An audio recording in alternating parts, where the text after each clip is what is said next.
Ini adalah cara untuk menentukan stop loss dengan benar. Stay tune.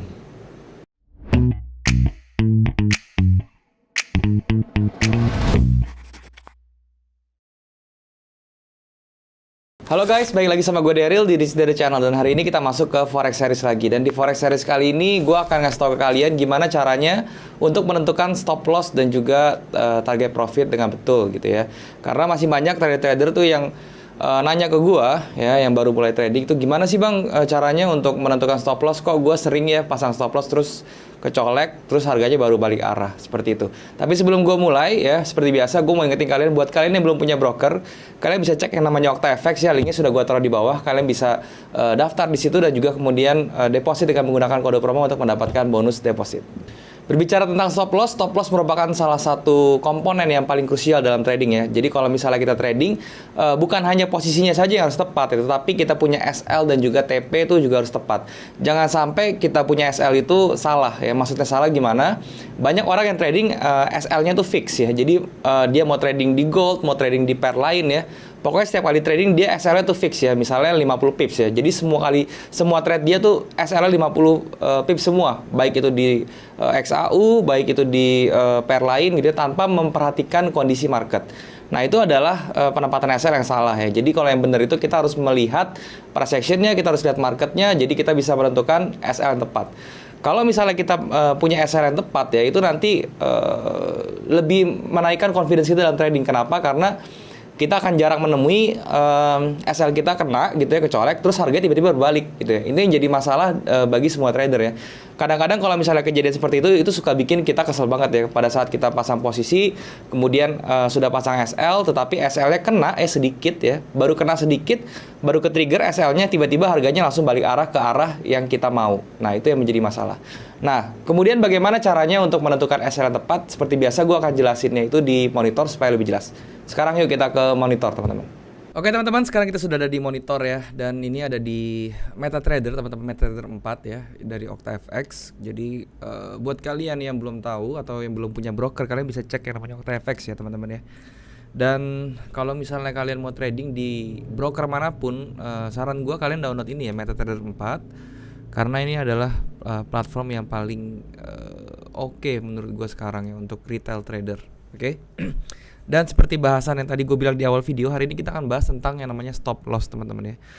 Kenapa kita harus membahas stop loss ya? Karena stop loss itu adalah salah satu komponen yang paling penting juga dalam trading ya. Jadi yang pertama itu adalah entry ya, komponen paling penting itu entry. Yang kedua itu adalah exit ya, atau stop lossnya dan juga TP-nya teman-teman.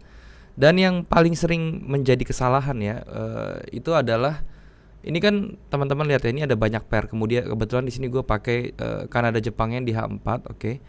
Dan di sini ada macam-macam teman-teman, ada USD, GBP USD ya, ada USD Jepang Yen, USD Kanada dan lain-lain. Ada gold juga. Nah, kesalahan pertama yang dibuat oleh pemula ya, itu adalah mereka ini stop loss-nya fix teman-teman ya. Ini yang perlu diingat, stop loss-nya fix. Maksudnya fix itu seperti apa? Jadi di pair apapun mereka trading, oke, mereka stop lossnya fix di satu level pips ya. Misalnya, oke kak, boleh nggak sih kalau misalnya setiap saya trading itu saya stop lossnya itu di 50 pips gitu loh. Jadi di semua pair ya, pair apapun 50 pips. Ya tentu saja jawabannya tidak boleh ya, karena stop loss itu bukan dilihat dari fixnya ya, tapi kita harus dilihat dari kondisi market dan juga dari teknikalnya tuh seperti apa. Oke, jadi runtutan yang paling benar itu adalah kita analisa dulu nih teman-teman ya, analisa ya, kita mau mengambil posisi apa. Jadi kalau misalnya kita sudah dapat entry-nya, baru kita tentukan stop loss-nya dulu di mana.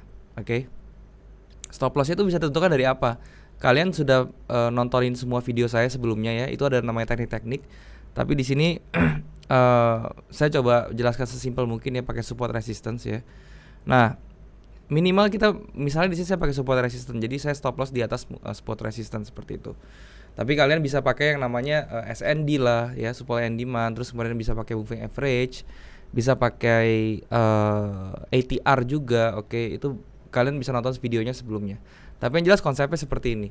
Jadi setelah kita dapat entry, kita lihat dulu entry kita reasonnya apa. Kemudian kita tentukan stop lossnya. Stop lossnya dari mana? Dari semua teknik yang sudah kita pelajari. Di sini gue kasih contoh support resistance ya. Dan juga berarti kalau di support resistance kan otomatis kita harus taruh stop lossnya di atas nilai resistance ini kan. Karena misalnya kita mau ambil posisi sell sekarang ya, karena dia sudah ada di resistance, kita mau sell, otomatis kita punya stop loss tuh pasti di atas ini, di atas resistance-nya, oke? Nah, sekarang apa yang salah dari stop loss seperti ini? Apakah penempatan stop loss-nya sesimpel ini? Di atas resistance saja deh sudah nih saya taruh sini gitu. Sebenarnya nggak salah, cuman menurut gua itu kurang tepat ya. Kenapa? Karena kita harus memperhitungkan segala faktor lainnya, faktor di luar teknik ya. Yang pertama itu ada loss motion teman-teman ya, atau ada breathing space. Maksudnya apa bang? Itu bang, itu adalah ruangan ya, atau level harga yang kalian harus sesuaikan ya. Biasanya itu hitungannya tergantung dari spreadnya ya. Biasanya kalau misalnya kalian pakai loss motion atau breathing space itu adalah sekitar 2-3 kali spreadnya, nilai spreadnya. Jadi misalnya spreadnya di Kanada Jepang Yen ini let's say misalnya 4 pips gitu ya. Nah itu kalian kali 3, jadi sekitar 12 pips. Nah itu namanya loss motionnya ya. Kemudian kalian bisa menghitung loss motion itu dengan menggunakan Fibo juga teman-teman ya. Namanya Fibo extension ya. Jadi caranya gimana? Kalian pilih Fibo retracement biasa ini, terus kalian tarik dari swing terakhirnya ke paling atas ke titik kalian mau yang namanya resistance-nya ya, ke titik resistance-nya. Kemudian kalian klik 2 kali ya Fibo properties, kalian tambahin teman-teman minus 0,13. Oke, terus kalian namain loss motion aja. Habis itu kalian add, oke. Nah, ketika klik oke dia akan muncul seperti ini. Ini loss motion. Nah, ini loss motion inilah yang menjadi pertimbangan untuk kalian stop loss, taruh di sini, oke. Kenapa 0,13? Sebenarnya itu tergantung market ya. Kalian harus harus riset dulu ya. Tapi biasanya kalau pair yang seperti Kanada Jepang Yen, seperti USD Jepang Yen itu wajarnya di 0,13 ya, seperti Euro USD juga sama. Tapi kalau misalnya gold dan lain-lain itu kalian riset sendiri lagi, oke? Nah, kemudian ada cara yang kedua teman-teman. Itu kan tadi pakai loss motion ya. Kemudian ada cara yang lebih gampang untuk dibaca gitu. Jadi gini loh. Kalian harus permasalahan gini ya. Kalian itu kan kagak mau trading itu begitu kecolek ke stop lossnya terus harganya tiba-tiba berbalik. Dan itu sayangnya sering terjadi gitu ya. Bahkan saya pun masih sampai sekarang masih mengalami beberapa kali hal seperti itu. Tapi itu saya akui karena itu kesalahan saya, karena saya kurang fokus dan lain-lain gitu. Dan jawabannya gampang ya sebenarnya. Gimana bang caranya supaya kita menghindari itu? Jawabannya adalah kalian harus mengambil posisi yang tepat untuk entry. Jadi entry-nya itu yang betul teman-teman. Jangan entry-nya itu sembarangan. Jangan entry-nya itu di tengah-tengah harga lagi jalan. Oke? Maksudnya entry yang betul tuh gimana gitu. Kalian cari entry yang probabilitasnya tuh besar untuk adanya reversal gitu teman-teman ya. Jadi kalau contohnya di sini nih. Ini banyak orang yang akan entry sell di sini ya. Oleh karena itu ini akan menjadi titik yang menurut gua tuh rawan gitu ya. Kalian harus bisa baca market behavior, baca smart money dia akan ngambil order di mana gitu ya. Jangan kalian terpaku hanya dengan technical analysis yang semua orang tahu, dan institutional money pun atau smart money pun tahu orang-orang akan entry di situ. Oleh karena itu mereka dengan leluasannya akan ngambil orderan itu, dan kalian akan dikenain stop loss gitu ibaratnya, karena itulah cara mereka untuk make money gitu kan. Nah, sekarang gimana caranya mendetek bang? Strategi gimana? Oke, strateginya adalah seperti ini ya. Oke, kalian mau entry di sini nggak apa-apa, tapi jangan full lot. Oke, misalnya kalian mau entry di sini 0,5 ya, total lot yang kalian mau entry 0,5. Kalian masuk di sini tuh paling ya 0,2 paling banyak gitu, atau 0,1 nggak apa-apa. Tetapi kalian harus mencari yang namanya area supply atau true supply-nya itu di mana gitu. Kalau kalian mau sell ya, kalau mau jual atau mau beli, kalian cari true demand-nya itu di mana areanya. Caranya gimana? Itu gampang. Kalian tinggal pakai yang namanya weak rejection, oke? Kalian analisa yang mana area-area yang ada weak rejection-nya itu paling banyak. Contohnya dalam hal ini adalah di sini, teman-teman. Oke. Ini adalah area dari true supply-nya atau true resistance-nya itu di sebelah situ, oke? Jadi kalau misalnya kalian takut ketinggalan, oh ini udah di resistance, nggak apa-apa, kalian entry aja 0,1 dulu. Nanti pada saat dia break di atas sini, oke, kalian jangan cut loss dulu. Kalian akan masuk lagi ketika dia sudah sampai harga di sini gitu. Nah, kalian baru bisa stop loss itu di mana? Di atas area structure ini teman-teman, yang di atas true supply. Karena apa? Karena kalau misalnya dia sampai break dan close di atas si area true supply ini teman-teman ya, itu harganya pasti akan ke atas. Minimal ke structure berikutnya, yaitu yang ada di atas sini teman-teman ya, di atas sini. Oke. Jadi seperti itu ya. Kebanyakan orang tuh yang kepedean ya, maksudnya kepedean tuh mereka analisa, oh ini supply-nya nih, ini tuh resistance-nya nih. Jadi gue sesuai buku deh, gue bakal entry di sini. Ya itu nggak salah sebenarnya, itu nggak salah, sama sekali nggak salah. Tapi kalian harus punya mindset di mana gimana ya kalau misalnya gue jadi si smart money itu, apa yang bakal gue lakukan ketika orang-orang semuanya sudah akan open di posisi itu gitu.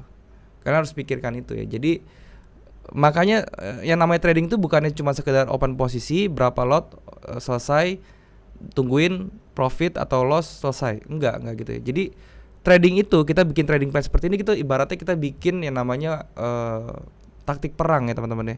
Ini tuh area perang kita gitu. Market tuh area perang. Jadi kita harus bikin taktik gimana caranya saya tuh bisa survive ya. Nah, cara satunya adalah kita harus berpikir seperti si smart money atau si institutional itu atau big boys itu berpikir gimana caranya mereka ambil untung atau ambil profit, gimana caranya dia makan order, entah itu dari liquidity pool dan lain-lain.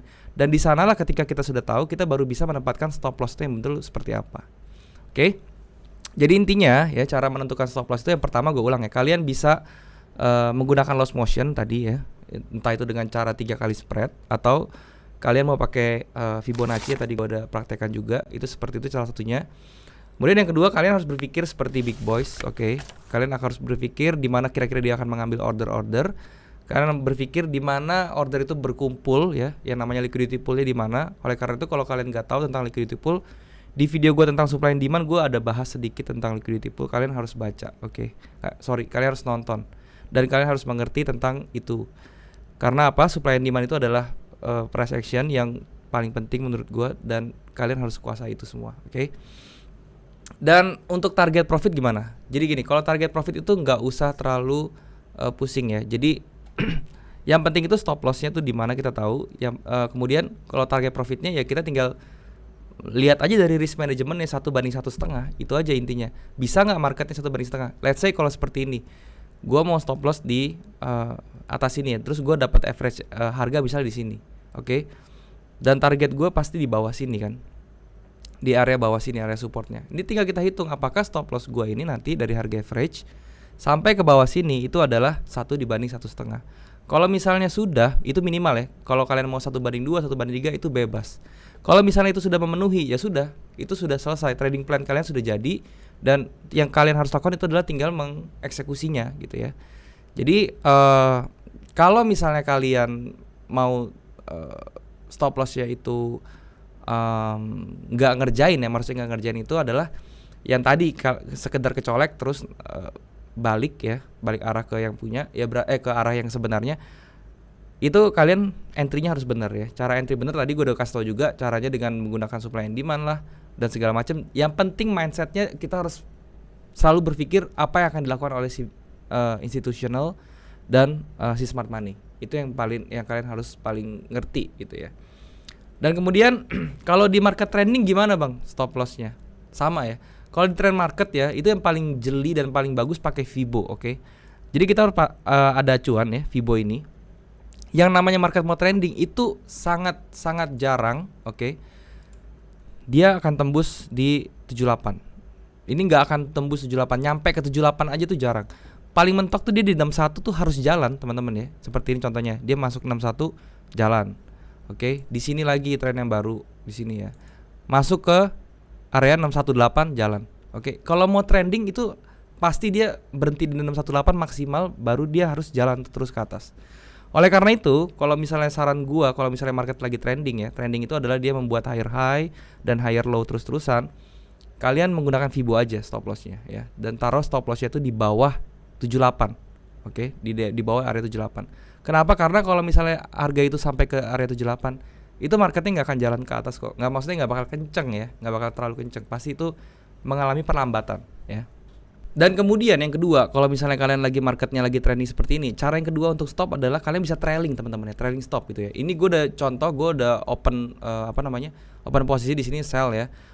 Gue open posisi sell di sini bukannya karena gue cuma buat nyontohin ke kalian ya, karena stopnya itu harus trailing stop ini harus dikasih tahu kalau misalnya udah open posisi gitu ya. Nah, ini caranya adalah kalian klik kanan di posisinya di sini ya. Terus kalian trailing stop. Oke. Nah, trailing stop ini bisa dipilih mau berapa poin ya. Misalnya let's say kalian pilih 40 poin gitu ya. Nah, ketika 40 poin, ketika nanti harganya bergerak 40 poin ke bawah, nanti trailingnya tuh ikut turun. Ikut turun berdasarkan trailing, dan ketika harganya naik lagi ya, dia ini tetap stop. Jadi setiap harga ini bergerak ke atas ya, nanti stop lossnya ngikut posisi kalian sampai kalian tentuin mau berapa poin di sini ya. Kalau di sini saya biasanya tuh nggak usah banyak ya, paling 30 poin kalau misalnya harganya sudah jalan. Karena apa? Karena saya akan set trailing stopnya itu ketika harga sudah jalan 50 pips. Jadi kalau 50 pips itu ditambah 30 itu sudah 80. Dan saya rasa itu sudah sangat cukup gitu ya. Nah, itulah cara untuk menentukan stop loss ya. Semoga apa yang gue jelasin hari ini bisa memberikan insight baru ke kalian ya, yang terutama yang masih sering kena stop loss, kecolek terus harganya jalan. Intinya yang kalian perhatikan adalah entry-nya tuh yang benar. Jangan maksa gitu. Jangan ketika harga sudah jalan dikejar terus stop loss-nya dijauh. Inti jadinya kalian cuma pasang stop loss-nya di area-area minor gitu, bukan di structure key levelnya. Itu yang jadi masalah teman-teman ya.